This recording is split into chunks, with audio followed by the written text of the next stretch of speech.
El sonido de los aplausos es ensordecedor. Una ola de validación que golpea contra mí pero que no me toca. Sostengo una copa de champaña. El cristal frío es un ancla en la tormenta de felicitaciones y sonrisas falsas que me rodean en el salón. En las pantallas gigantes, los créditos finales de mi serie Corazón Roto S.A. se deslizan sobre la imagen congelada del protagonista masculino, derrotado y solo, abandonado por todos en una mansión vacía que ya no le pertenece. La gente a mi alrededor brinda por mi genio, por mi brutal honestidad, por la forma en que he capturado la esencia del desamor moderno. Brindan por mi arte, sin saber que están aplaudiendo mi dolor destilado, mi humillación convertida en un producto de consumo masivo con ratings históricos.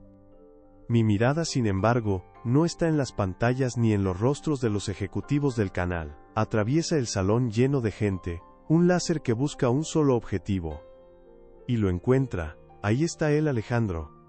Mi marido. O bueno, el hombre que todavía lleva ese título legalmente. No está en la pantalla, sino en carne y hueso, arrinconado cerca de la barra, pálido como un fantasma bajo las luces del evento. Lo invité personalmente. Fue mi toque final, la firma de la directora en su obra maestra. Quería que viera esto, no desde la comodidad de su nuevo y patético apartamento de soltero, sino aquí, rodeado de la industria que una vez lo admiró. Quería que sintiera el peso de cada aplauso como un golpe, que escuchara cada elogio a mi guión como una sentencia. Su rostro es una máscara de incredulidad y ruina. La mujer por la que lo arriesgó, con acento agudo todo, la joven y radiante Valeria, no está a su lado. Por supuesto que no. El escándalo la devoró. Él está solo, observando cómo el mundo celebra la dramatización de su propia miseria. Una historia donde él es, inequívocamente, el villano. Y yo, su esposa traicionada, soy la heroína que se levantó de las cenizas para contarlo. Es perfecto, es poético, es exactamente como lo escribí. Pero antes de que juzgues la frialdad en mis ojos o la sonrisa calculada en mis labios, antes de que entiendas la exquisita justicia de este momento, necesito que viajes conmigo al principio. Necesito contarte cómo se construyó el mundo que él mismo se encargó de demoler. Porque ninguna venganza es verdaderamente dulce, si no se comprende la profundidad de la herida que la hizo nacer. Nuestra vida antes de la fractura era una escena perfectamente dirigida. Vivíamos en una casa antigua en la Condesa, un refugio de techos altos y pisos de madera que crujían con nuestros pasos, contando historias de los 15 años que habíamos pasado juntos. Yo era el orden, la estructura, la mente que construía mundos en foros de televisión bajo la presión de presupuestos y tiempos de entrega imposibles.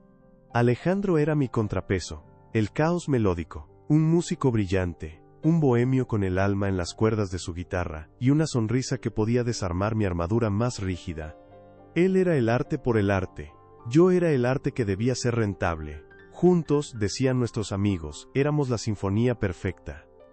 La gente nos miraba en las fiestas de la industria, y veía una pareja poderosa, un equipo creativo irrompible, el arte y el método, la pasión y el control. Recuerdo las mañanas, la luz de la Ciudad de México se filtraba a través de los ventanales, dibujando patrones dorados sobre las sábanas de lino. El aire olía a café recién molido, a las páginas de los guiones que yo leía de madrugada, y al aroma de las flores frescas que Alejandro insistía en comprar cada semana. Tulipanes. Siempre tulipanes. Son como tú, me decía, elegantes, fuertes, pero se abren de una forma que nadie espera. Su música era la banda sonora de nuestra casa, acordes suaves que se mezclaban con el murmullo distante del tráfico, creando una burbuja de paz en medio de la ciudad más caótica del mundo. Yo creía que había construido una fortaleza, que nuestro amor era la estructura central de esa obra maestra que llamaba mi vida. Pero hasta la fortaleza más sólida tiene un punto ciego, una grieta invisible por donde la destrucción puede empezar a filtrarse. Y la mía comenzó con una pequeña fisura, un detalle casi imperceptible, un cambio en su aroma. Una noche llegó tarde, excusándose con una sesión de grabación que se había alargado, pero cuando me abrazó, un perfume dulce y ajeno, una fragancia floral que no era la mía, se aferró a la lana de su saco como una promesa rota. Lo ignoré. O mejor dicho, elegí ignorarlo. Porque a veces, la directora prefiere no ver el error en el encuadre para no tener que gritar "corte" y admitir que la escena perfecta se ha arruinado. El verdadero derrumbe, sin embargo, no fue sutil, fue un cataclismo. Ocurrió una tarde de martes, bajo el sol implacable de Polanco. Yo conducía mi camioneta, sintiéndome invencible. Acababa de salir de una junta donde había cerrado el contrato más grande de mi carrera. La luz verde para una serie que llevaba meses desarrollando. El éxito tenía un sabor metálico y dulce en mi boca. El semáforo se puso en rojo en la esquina de Masaryk, y mientras esperaba, con la mente ya planeando el primer día de rodaje, mi mirada se desvió hacia una florería elegante. Y entonces lo vi. A él. A Alejandro. Su silueta era inconfundible, la forma en que se inclinaba ligeramente hacia adelante, la postura relajada de un hombre sin preocupaciones. Estaba entregándole un extravagante ramo de tulipanes, mis tulipanes, a una mujer. Una mujer joven, con el cabello largo y una sonrisa que parecía iluminar la calle entera. Lo que me rompió no fue el acto en sí, sino el gesto. La ternura con la que él le acomodó un mechón de cabello detrás de la oreja. La intimidad de su sonrisa compartida. Era una coreografía que yo conocía, pero que no había bailado conmigo en años. En un impulso visceral, un acto de pura incredulidad y dolor, que nació en lo más profundo de mis entrañas, presión con acento agudo la bocina. No fue un toque corto, fue un sonido largo, estridente, un grito de metal y aire que rasgó la tarde civilizada de Polanco. Ambos se giraron, sobresaltados. Y en ese cruce de miradas a través del parabrisas, mi universo perfectamente construido se hizo añicos. Lo que me destrozó no fue la culpa en los ojos de mi marido. No había culpa, había confusión, seguida de una fría y pura irritación, una molestia por haber sido interrumpido. La joven, por su parte, me miró con una mezcla de sorpresa y una insoportable, humillante lástima. En ese instante comprendí la verdad más devastadora de todas. No había interrumpido una aventura secreta. Había tropezado con una vida paralela, una realidad completa en la que yo no era la protagonista herida, sino una extra inoportuna que se había equivocado de set. Esa noche, la casa que antes olía a café y música, se llenó de un silencio denso y gélido. Esperé, no como una esposa desesperada, sino como una directora analizando a un mal actor. Cuando finalmente llegó, sus excusas fueron un insulto a mi inteligencia. Un guión pésimo lleno de los clichés más predecibles. No es lo que parece, Lucía. Es solo una amiga, una cantante que estoy produciendo. Estás exagerando, siempre tan dramática, siempre llevándolo todo a un extremo. Cada palabra era una pala de tierra sobre el ataúd de nuestros 15 años, pero fue su falta de remordimiento lo que encendió la llama. No había arrepentimiento en su voz, solo el fastidio de haber sido descubierto. No me miraba a mí, miraba a través de mí, como si yo fuera un problema técnico que resolver. Y en ese momento, mientras el mundo se desmoronaba a mi alrededor, una calma extraña, una lucidez helada, se apoderó de mí. Podría haber gritado. Podría haber roto cada uno de los premios que adornaban nuestras estanterías. Podría haberle arrojado a la cara cada mentira, cada tulipán, cada nota de ese perfume ajeno. Pero no lo hice. Respiré hondo, conteniendo el huracán dentro de mi pecho, lo observé, estudié sus gestos, la forma en que evitaba mi mirada, y tomé una decisión. El llanto vendría después, en la soledad de mi estudio, pero no serían lágrimas de tristeza, sino de furia. Y cada una de esas lágrimas sería el combustible.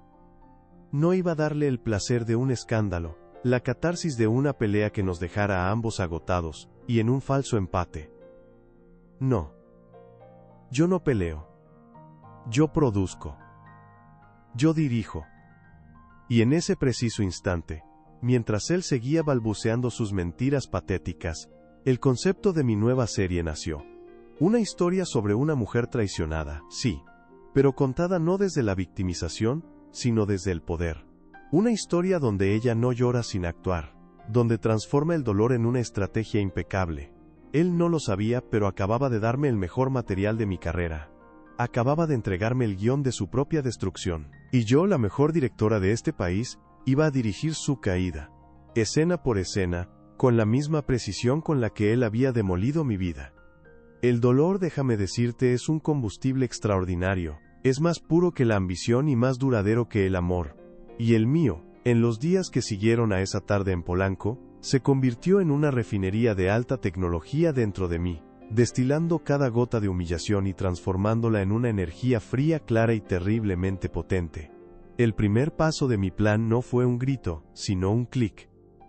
El clic silencioso del software espía que instalé en su teléfono y su computadora mientras él dormía, roncando suavemente a mi lado, ajeno al hecho de que su esposa se había convertido en la directora de su vigilancia personal. Verás, yo no necesitaba confrontarlo con preguntas a las que él respondería con mentiras ensayadas. Yo necesitaba el guión original, sin editar. Necesitaba la verdad cruda para escribir mi propia versión de la historia. Mi hermana, Sofía, fue mi primer y único confidente. Ella es abogada, pragmática hasta la médula, y cuando le conté todo en la penumbra de mi estudio, con las paredes cubiertas de storyboards de proyectos pasados, no me ofreció pañuelos ni abrazos vacíos. Me miró fijamente, sus ojos reflejando la misma furia helada que sentía en mi interior, y me dijo una sola cosa: documenta todo, Lucía. Cada mensaje, cada llamada, cada centavo, conviértete en su biógrafa no autorizada. Y eso hice. Mi vida se dividió en 2 sets de filmación paralelos. De día, era la directora aclamada, moviendo equipos de 100 personas con una orden, exigiendo perfección en cada encuadre. De noche, me convertía en una archivista de la traición, sentada frente al brillo azulado de mi monitor, catalogando las pruebas de mi matrimonio fallido con la meticulosidad de un editor en la sala de montaje. Y aquí es donde la historia se vuelve interesante, porque lo que descubrí fue mucho más profundo que una simple aventura. No, espera, aún no sabes lo peor. La infidelidad era solo el primer acto de una obra mucho más sórdida. A través de las conversaciones que leía, vi cómo Alejandro le prometía a Valeria el mundo, un mundo que estaba construyendo con mi dinero. Descubrí una cuenta bancaria secreta, alimentada por transferencias sistemáticas desde nuestra cuenta conjunta, etiquetadas con conceptos tan insultantemente genéricos como gastos de producción o inversión musical. Estaba financiando su álbum debut, el alquiler de su lujoso apartamento en la Roma, sus viajes de inspiración a Tulum, que por supuesto coincidían con los fines de semana en que él me decía que tenía retiros de composición en Tepoztlán.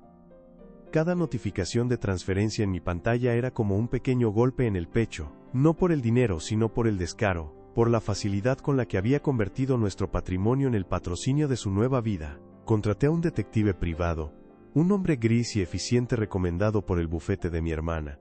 Se llamaba Ernesto y hablaba poco, lo cual agradecí. No necesitaba compasión, necesitaba resultados, y Ernesto me los entregó en sobres manila semanales, llenos de fotografías granuladas que parecían fotogramas de una película de bajo presupuesto. Alejandro y Valeria riendo en cafés, besándose en un parque, entrando en hoteles boutique. Cada imagen era una puñalada, pero también era una pieza más del rompecabezas, una evidencia irrefutable que guardaba en una caja fuerte digital. Pero la revelación más devastadora no vino de una cámara oculta ni de un estado de cuenta. Vino de un correo electrónico. Uno que Alejandro le envió a un importante productor musical, un viejo contacto mío, al que yo misma le había presentado años atrás. En el correo, Alejandro presentaba a Valeria como su gran descubrimiento, y adjuntaba maquetas de sus canciones. Lo que me heló la sangre fue reconocer en esas letras fragmentos de conversaciones íntimas que habíamos tenido, metáforas que yo había usado en mis guiones, ideas sobre el desamor y la redención que le había confiado en la oscuridad de nuestra habitación. No solo me estaba robando el dinero y el futuro, me estaba saqueando el alma, canibalizando mi creatividad para construir la carrera de su amante. Esa fue la traición definitiva. Había profanado el único espacio que yo creía sagrado: mi arte. Fue entonces cuando la venganza dejó de ser una opción y se convirtió en una necesidad narrativa. Cada prueba que acumulaba no era para un juicio de divorcio, era material para mi obra maestra. Los mensajes de texto se convirtieron en diálogos. Las fotos del detective, en inspiración para la dirección de arte. Los extractos bancarios, en el subtexto de la codicia y la mentira que movería al personaje masculino. Llamé a mi amigo David, el mejor abogado de entretenimiento del país. Un tiburón con traje de diseñador. Le expuse el plan, no el divorcio, sino la serie. Le mostré las pruebas. Su primera reacción fue un silbido bajo. Lucía, esto no es un divorcio, es una ejecución pública. Le sonreí por primera vez en meses. Exacto, le respondí. Y necesito que te asegures de que, cuando los créditos finales aparezcan, él no tenga ni un solo activo a su nombre que no pueda ser embargado por daños morales y rompimiento de contrato. Juntos, redactamos un nuevo contrato de coproducción para todos mis proyectos, uno que protegía mis activos y mis ideas con una ferocidad legal sin precedentes, y lo puse a la firma de Alejandro en una pila de documentos rutinarios. Lo firmó sin leerlo, con la mente en su próxima sesión de grabación con Valeria. El guión estaba terminado, cada palabra, una bala. Cada escena, un clavo en su ataúd. Ahora solo faltaba encontrar el escenario perfecto para el estreno. ¿Y qué mejor escenario que la fiesta de lanzamiento de la cadena, el evento más importante del año, donde toda la industria estaría presente para ser testigo? El plan, una vez concebido, se apoderó de mí con la fuerza de una obsesión creativa. Dejé de ser la esposa traicionada para convertirme, una vez más, en lo que siempre fui, una directora. Mi vida se convirtió en mi set de filmación más ambicioso, y Alejandro, sin saberlo, era mi actor principal, interpretando el papel de su vida, o más bien, el de su muerte social. El primer paso fue transformar el veneno en tinta. Me encerré en mi estudio, ese santuario de creatividad que él había profanado, y comencé a escribir. No dormía, no comía, me alimentaba de café negro y de la furia pura que ardía en mi estómago. Cada mensaje de texto que había leído, cada fotografía granulada del detective, cada extracto bancario, se convirtió en una línea de diálogo, en una acotación precisa. Transcribí nuestras conversaciones, las de antes y las de ahora, exagerando su torpeza, afilando mi ingenio. Describí la forma en que él le acomodaba el cabello a ella detrás de la oreja, ese gesto que creí nuestro, y lo convertí en la marca registrada de un villano patético y predecible. El guión de Corazón Roto S.A. no fue un acto de catarsis, fue una disección.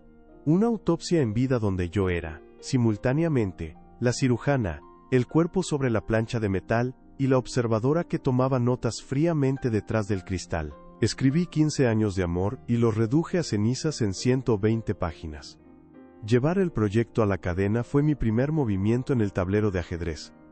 Entré a la sala de juntas no como una mujer con el corazón roto, sino como la productora más rentable del país con una historia infalible.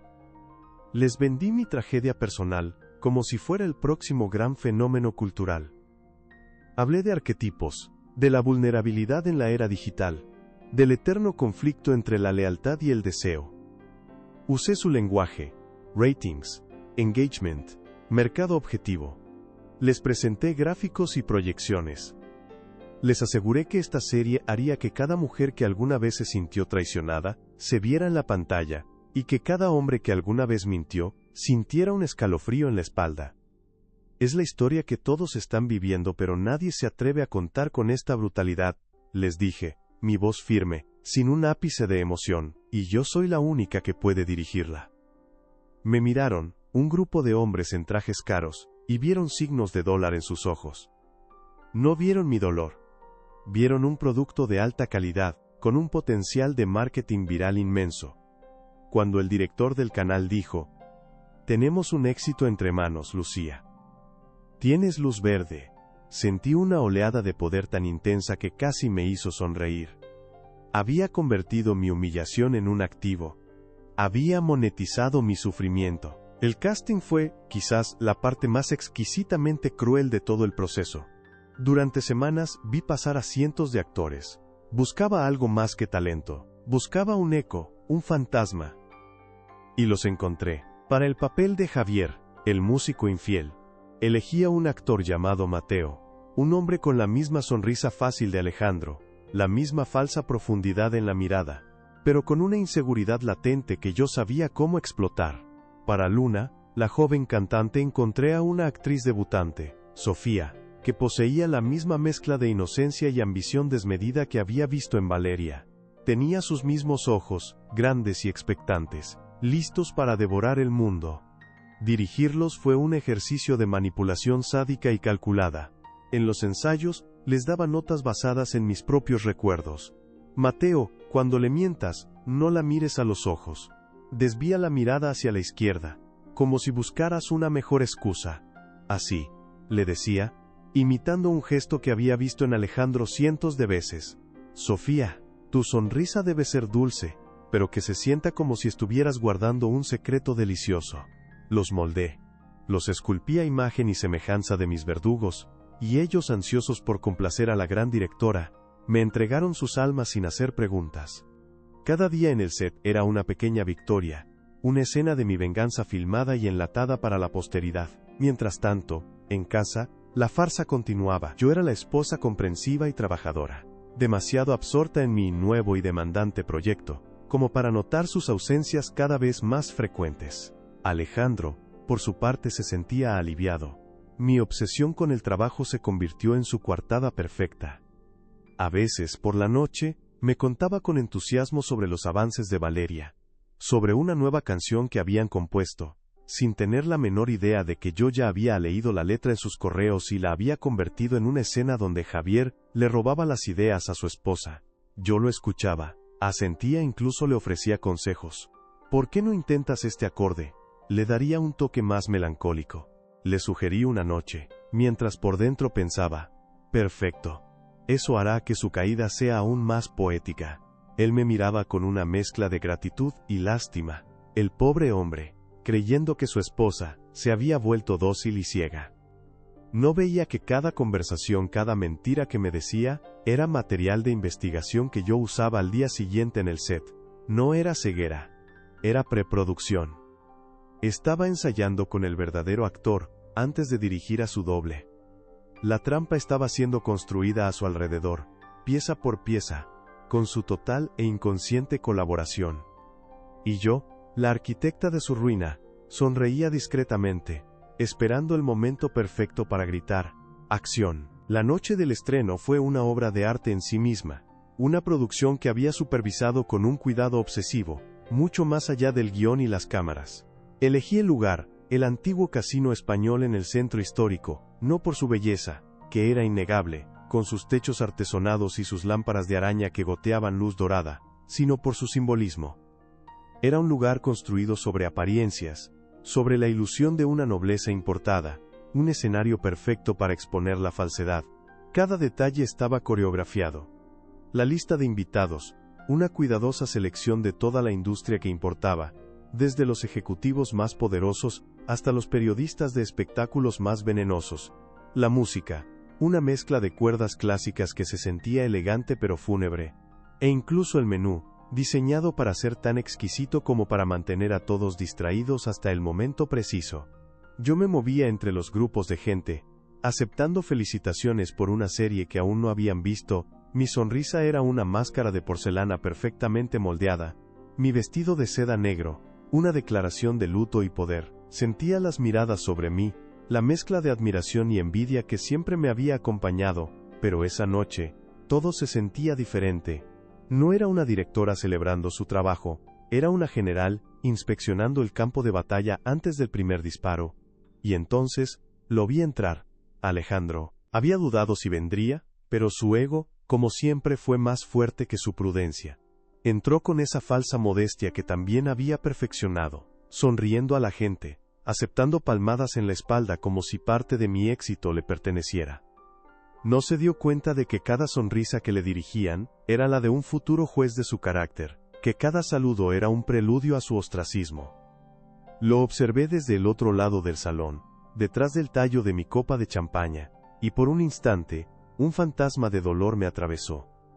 Recordé al hombre que había amado, al músico soñador cuyos acordes habían sido la banda sonora de mi felicidad, pero el recuerdo se desvaneció tan rápido como llegó, reemplazado por una claridad helada.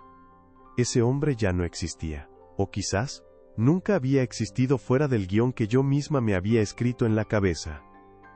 Me acerqué a él, mis tacones haciendo un sonido nítido y decidido sobre el mármol.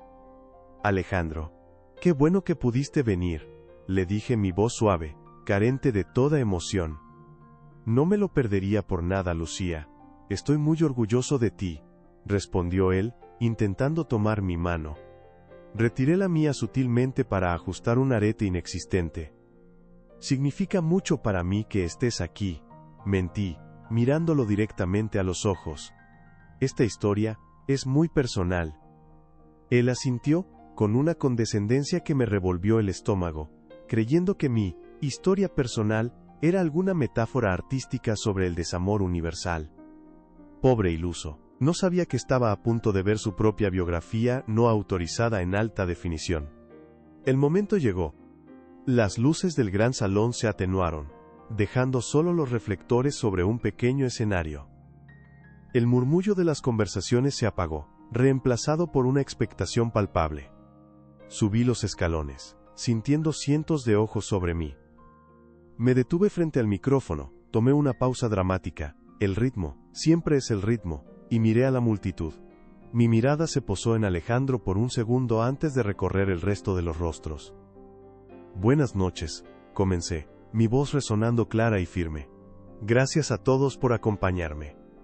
Se dice que los grandes directores deben poner un pedazo de su alma en cada proyecto. Con Corazón Roto S.A., creo que he ido un poco más allá. No he puesto un pedazo de mi alma, he puesto la autopsia completa de una. Hubo algunas risas nerviosas. Esta es una historia sobre cómo las vidas que construimos con tanto cuidado pueden ser demolidas por las verdades que nos negamos a ver. Es sobre la traición, sí, pero más importante aún, es sobre la verdad. La verdad cruda, detallada e innegable. Espero que la disfruten. Hice una señal casi imperceptible al técnico de proyección. Con ustedes, un avance exclusivo de los primeros 3 episodios. Me bajé del escenario y me coloqué en un punto estratégico, un lugar desde donde podía ver tanto las pantallas gigantes como el rostro de Alejandro. La música de la serie, una melodía melancólica que él mismo había compuesto para mí años atrás en un aniversario, comenzó a sonar. Su rostro mostró una fugaz sonrisa de reconocimiento. Una sonrisa que se congeló y murió en sus labios cuando la primera escena apareció en pantalla. Era la escena de la florería. Un actor, que era su vivo retrato, le entregaba un ramo de tulipanes a una joven actriz idéntica a Valeria. La cámara se acercó a la mano del actor, acomodando un mechón de cabello detrás de la oreja de ella. El mismo gesto. El exacto y maldito gesto. Pude ver la confusión en los ojos de Alejandro.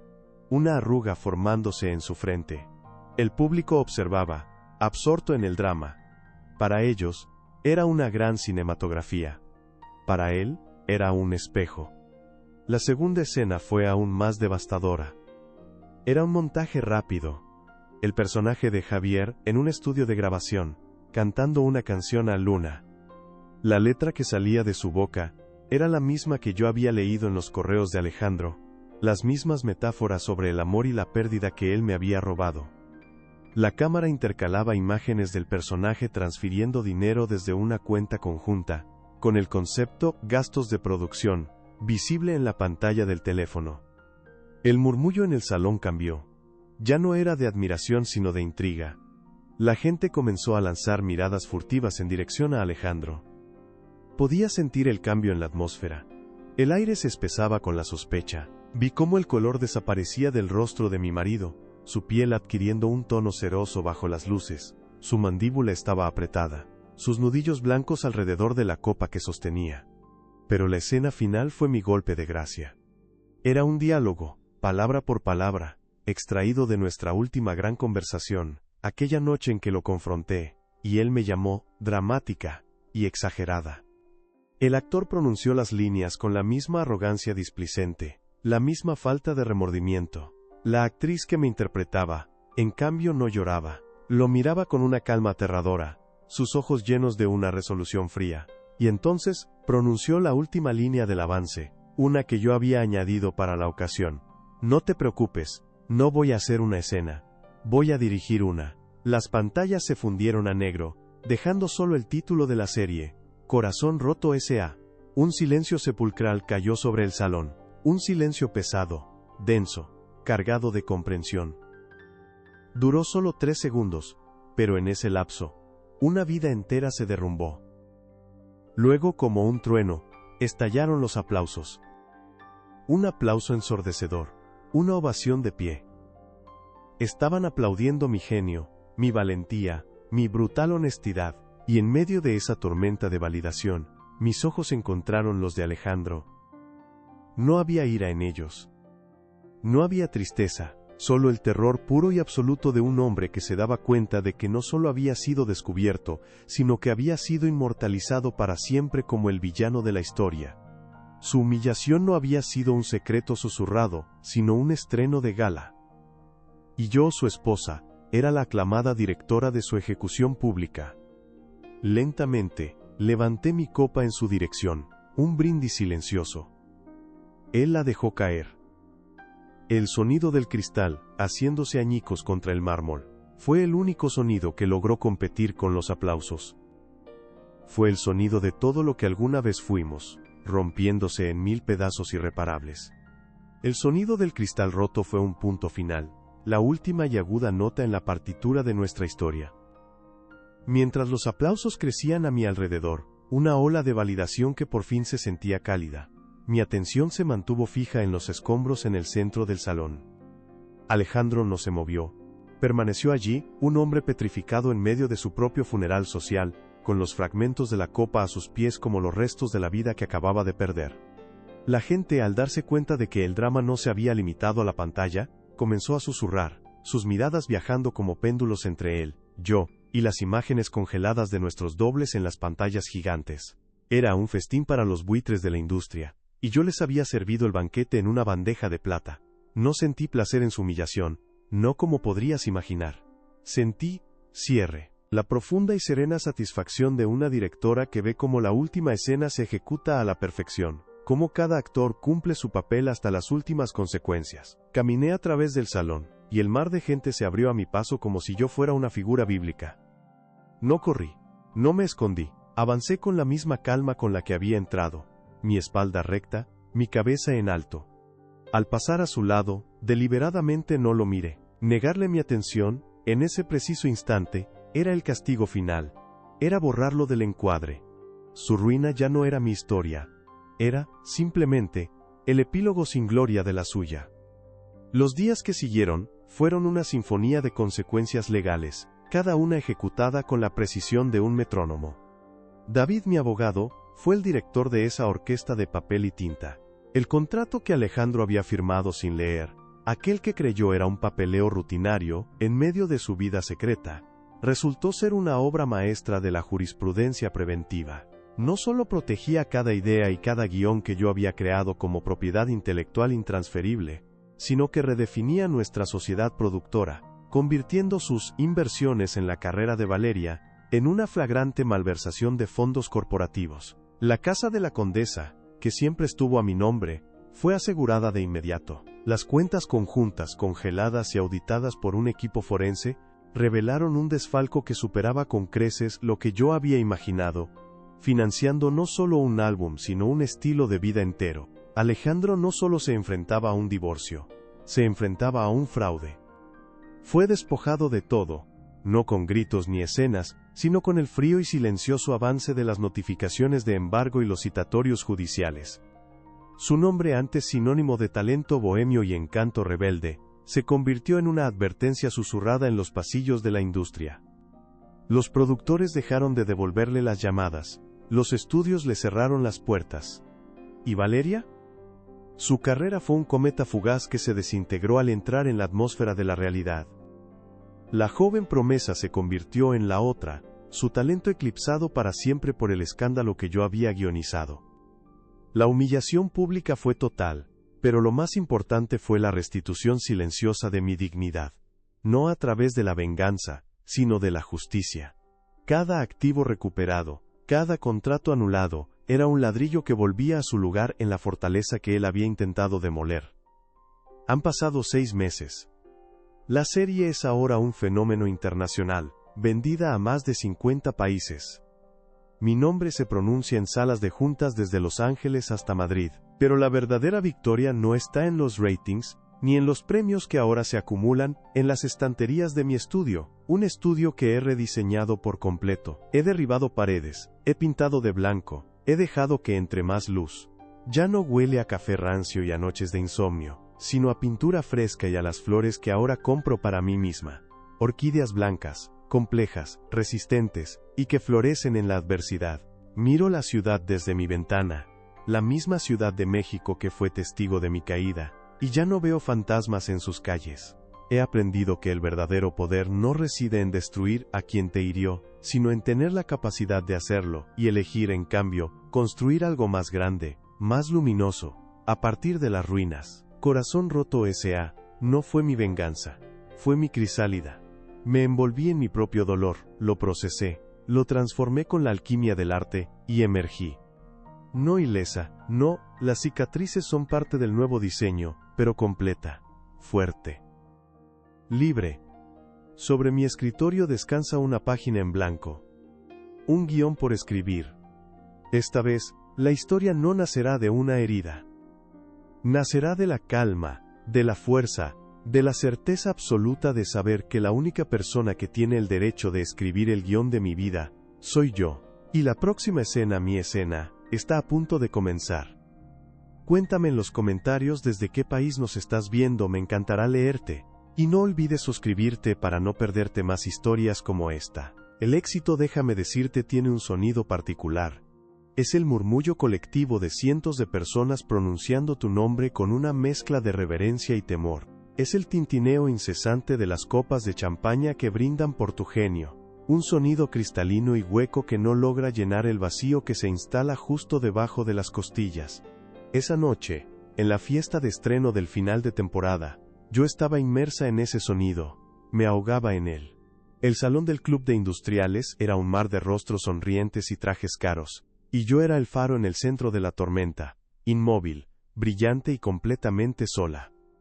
Cada felicitación, cada Lucía eres una visionaria, cada has redefinido el drama televisivo, se sentía como una línea de diálogo perfectamente entregada por un actor que no comprende el subtexto de la escena. Aplaudían mi arte, sin saber que estaban celebrando la meticulosa arquitectura de mi venganza. Corazón Roto S.A. se había convertido en un monstruo, un fenómeno cultural, que devoraba las conversaciones en los cafés, las portadas de las revistas y los análisis de los críticos. El público se había obsesionado con la brutal honestidad de la historia, con la cruda disección de una traición. Veían a una heroína que se levantaba de las cenizas, una mujer que transformaba su dolor en poder. Y en Alejandro, veían al villano arquetípico, un hombre cuya debilidad y egoísmo lo habían llevado a su propia ruina. Y así fue. Su carrera, que alguna vez fue una promesa de acordes melancólicos y poesía bohemia, se había desvanecido en el silencio. Ningún productor quería asociarse con el hombre que se había convertido en el antagonista más odiado de la nación. Nadie quería la banda sonora compuesta por el traidor.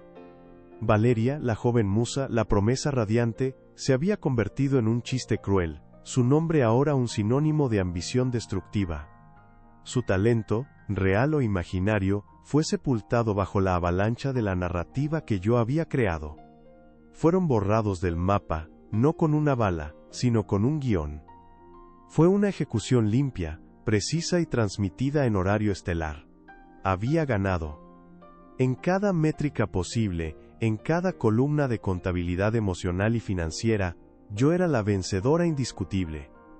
Pero mientras sostenía mi premio, una estatuilla dorada que la cadena me había entregado como reconocimiento especial, su peso en mi mano se sentía frío, inerte. Mis ojos vagaron por el salón y se detuvieron en una esquina donde la producción había montado una réplica exacta del set principal de la serie, la sala de nuestra casa en La Condesa. Mi casa. Era una imitación perfecta, desde el sofá de terciopelo azul donde solíamos acurrucarnos para leer, hasta la estantería llena de libros de arte y las macetas con tulipanes falsos, una burla plástica de las flores que una vez amé. Con una excusa silenciosa, me deslicé entre la multitud y caminé hacia ese escenario vacío. El ruido de la fiesta se atenuó detrás de mí, como si hubiera cruzado un umbral invisible hacia otro mundo. El mío. O el que solía serlo. Me paré en medio de la sala de mentira, bajo las duras luces de producción que imitaban la luz del sol. Toqué el lomo de un libro en la estantería. Era solo un bloque de madera pintado. Acaricié el terciopelo del sofá. Se sentía áspero, industrial. Todo era una fachada, un decorado hermoso y sin alma. y en ese momento, la metáfora me golpeó con la fuerza de un puñetazo. Había transformado mi vida en una historia tan exitosa, que ahora vivía permanentemente en el set. Había ganado la guerra, sí, pero el territorio conquistado era un páramo de utilería y recuerdos fabricados. La victoria tenía el sabor agridulce y metálico de la venganza fría, una que te deja satisfecha pero helada por dentro. En la quietud de ese escenario, rodeada por los fantasmas de una vida que yo misma había exorcizado y luego inmortalizado, me di cuenta de la verdad final de mi obra maestra. Había controlado cada palabra, cada gesto, cada encuadre. Había sido la autora, la directora y la jueza de mi propia tragedia. Había reescrito mi pasado para asegurar mi futuro, y en el proceso, quizás había perdido la capacidad de vivir una historia que no estuviera meticulosamente planificada. Miré mi reflejo en el cristal oscuro de una pantalla apagada. Vi a la mujer que me había convertido, poderosa, impecable, temida, sola, y por primera vez en mucho tiempo, me pregunté qué vendría después del fin. ¿Qué escribe un guionista cuando ha contado la única historia que realmente importaba? ¿Se puede crear algo nuevo sobre las cenizas de una demolición tan completa? En ese silencio, en esa pregunta suspendida en el aire cargado de éxito y soledad, mi teléfono vibró en mi bolso. Un sonido discreto, casi tímido, pero que rasgó la quietud como un grito. Lo saqué, esperando otro mensaje de felicitación de algún ejecutivo o actor. Pero la pantalla mostraba un número desconocido. Y debajo, una sola línea de texto, un epílogo que yo no había escrito. Las palabras brillaban en la oscuridad, frías y ominosas. Un giro de guión que me heló la sangre en las venas. Leí la frase 1, 2, 3 veces, y sentí como el suelo perfectamente sólido de mi victoria comenzaba a resquebrajarse bajo mis pies. El mensaje decía, asterisco, hay una parte de la historia que no pusiste en tu guión, la que ni tú ni Alejandro conocen. De repente el control absoluto que creía poseer se evaporó. Comprendí con un terror paralizante que yo no había sido la directora de esta historia. Quizás, solo había sido la narradora de un único acto, y el telón estaba a punto de levantarse para revelar una verdad mucho más compleja y oscura que cualquier ficción que yo pudiera haber imaginado. La historia no había terminado. Ni de lejos.